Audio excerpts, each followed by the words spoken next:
मोदी जी की सारी guarantee Chinese की गारंटी, मोदी की गारंटी। हमारा दिमाग खराब हो गया, मोदी कहाँ पे गई। चाइना ने हमारे देश के ऊपर कब्जा किया हुआ है।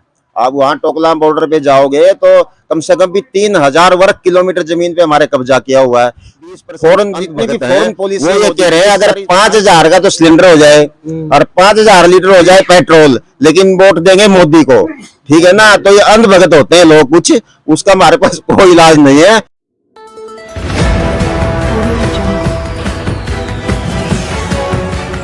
साथियों नमस्कार। जैसे कि आपको पता भी लोकसभा चुनाव का बिगुल बज चुका है। चारों तरफ हर पार्टी ने अपना कैंडिडेट उतार दिया। जींद की कपड़ा मार्केट में हम पहुंचे हैं। मित्तल जी हमारे साथ आज जुड़ेंगे, उनसे हम बात करेंगे चुनाव को लेकर। मित्तल जी सबसे पहले तो स्वागत है। धन्यवाद, आपके चैनल का बहुत बहुत आपने मौका दिया मेरे को। तो मित्तल जी जिस तरह से चुनाव चल रहा है, जींद के अंदर क्या पोजीशन है, कौन सी पार्टी जो है जीतेगी जींद से? ऐसा है जी, ये हमारा हल्का जींद जो है ना सोनीपत में आता है ये। तो जो अब की बार टिकट हुड्डा साहब ने टिकट का वितरण इतनी अच्छी तरह से किया है। जो सतपाल ब्रह्मचारी जी हैं वो इतने सोशल और इतने बढ़िया मतलब आदमी है। वैसे वो हरिद्वार में भी मिला हूं उनसे, और एक तरफा इलेक्शन आएगा इस बार, एक तरफा। तो सतपाल ब्रह्मचारी जो है ना, मैं उनसे आज भी कल शाम को भी मिले थे हम। तो सोनीपत में एक तरफा माहौल है और जींद में पहली बार हम जो है ना कम से कम भी आप लगाओ 50,000 वोटों की लीड से हम इनको जो है ना खाली जींद से जिता के भेजेंगे। और एक लहर सी है, लोगों के अंदर आक्रोश है इस सरकार के प्रति इतना आक्रोश मैंने पहली बार मैं कम से कम मैंने मेरे हिसाब से ज्यादा 15 इलेक्शन देख लिए, कभी साल में कभी 2 साल में। लेकिन इतनी जो है ना एंटी कमेंसी जो इस सरकार ने जुर्म किए हैं लोगों के साथ, वो इतना पहली बार मैं देख रहा हूं। तो यहाँ जींद से भी जीतेंगे और सोनीपत से रिकॉर्ड तोड़ जीत होगी सतपाल ब्रह्मचारी जी। तो देश के अंदर मोदी जी गारंटी कार्ड लगातार दिखा रहे हैं, भी गारंटी दे रहे हैं देश की प्रगति के विकास को लेके, उस पे आप क्या कहना चाहोगे? किस चीज की गारंटी? पहले तो मैं मोदी जी से पूछना चाहता हूँ, प्रधानमंत्री जी से हमारे देश के, भाई वो किस चीज की गारंटी ले रहे हैं? वो कोई बात तो बताए ना। 80 करोड़ इन्होंने भिखारी बना दिए, लोग 5-5 किलो या अनाज दे रहे हैं। किस चीज की गारंटी दे रहे हैं? चाइनीज, मोदी जी की सारी गारंटी चाइनीज है। अभी इनकी 56 इंच की छाती कहाँ पे गई? चाइना ने हमारे देश के ऊपर कब्जा किया हुआ है। आप वहाँ टोकलाम बॉर्डर पे जाओगे तो कम से कम भी 3000 वर्ग किलोमीटर जमीन पे हमारे कब्जा किया हुआ है। फॉरेन जितनी भी फॉरेन पॉलिसी है मोदी जी की, सारी पॉलिसी फेल है इनकी। तो मतलब किस चीज की गारंटी दे रहे हैं? मुझे एक बात ये समझ में नहीं आती लोगों की, भाई किस चीज की गारंटी? महंगाई दूर करेंगे, बेरोजगारी दूर करेंगे, लोगों को रोजगार देंगे। गारंटी का नाम तो बताएं। मोदी की गारंटी, मोदी की गारंटी। हमारा दिमाग खराब हो गया, मोदी गारंटी है क्या चीज?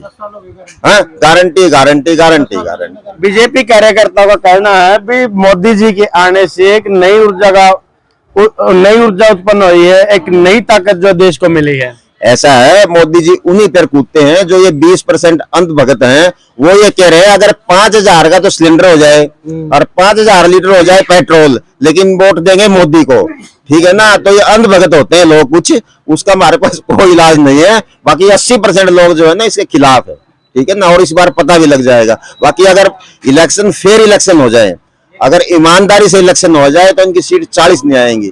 और तभी हमारे नेता है हुड्डा साहब, उन्होंने ये कहा था भाई 90% वोटिंग होनी चाहिए हरियाणा के अंदर, 90 जब हम जीतेंगे, क्योंकि 5-10% तो वैसे ही राफेरी कर लेंगे ईवीएम में। अभी आप देखो क्या हुआ है, 2 चरणों में इलेक्शन हुआ है। जब इलेक्शन खत्म हुआ 19 अप्रैल को, तो शाम को खबर आई थी भाई 6% वोटिंग कम हुई है, 60% वोटिंग हुई है, ठीक है। आज तक ऐसा कभी, पहले दूसरा चरण हुआ 26 अप्रैल को, आज तक ऐसा कभी नहीं हुआ। कभी जो आंकड़े हैं वोटिंग के आंकड़े वो नेक्स्ट डे आ जाते थे, और आज 11वें दिन कल रात को आंकड़े इनके आए हैं, उसमें इन्होंने 6% बढ़ा दिए, 66% आंकड़े कर दिए। वो क्या है? ये सरेआम बेईमानी नहीं है क्या लोकतंत्र के साथ? 6% कहां से वोटिंग बढ़ गई, ठीक है ना। सारे डाटे खत्म कर रखे हैं। और ये जो चुनाव आयुक्त हैं, सारा घर का सौदा इन्होंने बना दिया। तो ये भारी घोटाला हुआ है। आज भी बल्कि सुप्रीम कोर्ट में भी रिट डाली गई है। भाई जब आप पहले दिन कह रहे हो 60% वोटिंग हुई है, तो 6% वोटिंग बढ़ के कहां से आ गई है? तो इससे ऊपर जुल्म क्या होगा? और संविधान को कुचलने का काम ये कर रहे हैं। किस चीज की गारंटी लेंगे? मोदी जी लगातार 18 घंटे काम कर रहे हैं, वो नहीं आपको दिख रहा? मोदी जी 18 घंटे किस लिए काम कर रहे हैं? अपने पेट के लिए काम कर रहे हैं वो, ठीक है ना। 17,000 करोड़ के उनके पास 2 हेलीकॉप्टर हैं, ठीक है ना। 10 दिन में 10 बार वो ड्रेस चेंज करते हैं। मोरवी पुल हादसा हुआ था, मोरवी पुल हादसा तक पहुंचते पहुंचते उन्होंने 4 ड्रेस चेंज करी हैं, ठीक है ना, ठीक है ना। तो इसलिए काम करते हैं वो, अपने लाख रुपए की वो किलो की वो मशरूम खाते हैं। ऐसा गरीब तो जो है ना, और फिर कहते हैं एक गरीब प्रधानमंत्री बना दिया। कैसे गरीब प्रधानमंत्री बना दिया भाई? है ऐसी गरीबी तो भगवान सबको दे, हमें भी ऐसी गरीबी चाहिए। बिकॉज एक गरीब का बेटा, हमें तो आज तक वो चाय का प्याला देखा नहीं, कभी ये चाय बनाया करते मोदी जी। आप बोल रहे हो हरियाणा के अंदर कांग्रेस जीतेगी, लेकिन ऊपर जो है 400 पार के नारे लग रहे हैं चारों तरफ।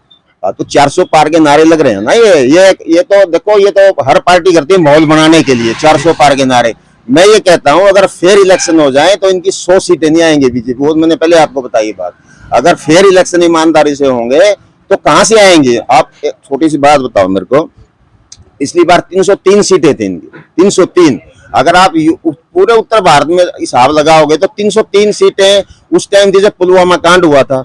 लोगों को जो है ना पुलवामा कांड से हिसाब से वोट मांगे गए, ठीक है ना, हमें घर में घुस के मारेंगे, घर में घुस के मारेंगे, लोगों ने वोट दिए इनको। इस बार कैसे इनके 400 सीट आ जाएंगे? जब 303 इनकी लहर में 303 सीट आई हैं तो कैसे 400 पार करेंगे? कोरोना के टाइम में मोदी जी ने बहुत मेहनत करी है, देश को बचाने का काम किया है एक बहुत बड़ी बीमारी से, देश को बचाने का काम किया है। अब आप कोरोना का हिसाब देखोगे, बिहारी मजदूर हमारे, उनको ट्रेनें नहीं मिली, उनको बस नहीं मिली, वो पैदल, एक लड़की का उदाहरण मेरे को अभी याद है, बेचारी अपने बाप को पैदल बिहार में गई, साइकिल के पीछे साइकिल के बिठा के। इतना जुर्म जो गरीबों आदमियों के साथ कोरोना में हुआ है ना, लोगों को गैस सिलेंडर नहीं, ऑक्सीजन सिलेंडर नहीं मिले, और जो है ना वो क्या काम किया है, वो डुप्लीकेट इंजेक्शन लगा दिए लोगों को। 140 करोड़ जनता का स्वास्थ्य खतरे में डाल दिया मोदी जी ने। तो क्या क्या काम किया कोरोना में, बताइए आप, कोरोना में क्या काम? मोदी जी ने कहा था 2015 के अंदर, मेरा सपना है कि हवाई चप्पल पहनने वाला भी हवाई जहाज में सफर करेगा। हाँ तो फिर वो कहाँ है, दिखाओ ना सपना, वो सपना गया कहाँ? चप्पल पहनने वाला आदमी वो तो भिखारी बना दिए। जो चप्पल पहनने वाले थे वो तो 5-5 किलो अनाज ले शाम ने, और उनके 500 रुपये खाते में आज उनकी दारू पीजे हुए, ठीक है ना।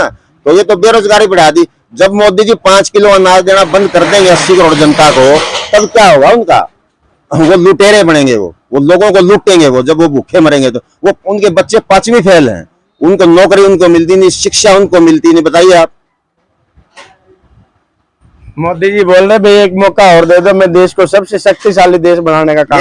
अभी ये 2047 की बात करने लगे मोदी जी। 2047 मतलब ये आप हिसाब लगाओ कि 2047 में मोदी जी मेरे हिसाब से 95 साल के हो जाएंगे। 95 साल की वो गारंटी कर रहे हैं अभी। 95 तक मुझे ही रखो, क्योंकि हेलीकॉप्टर का स्वाद और ये लाख रुपए मशरूम का स्वाद किस पे छूटेगा भाई जसवंत, ठीक है ना। तो ऐसा ही काम है।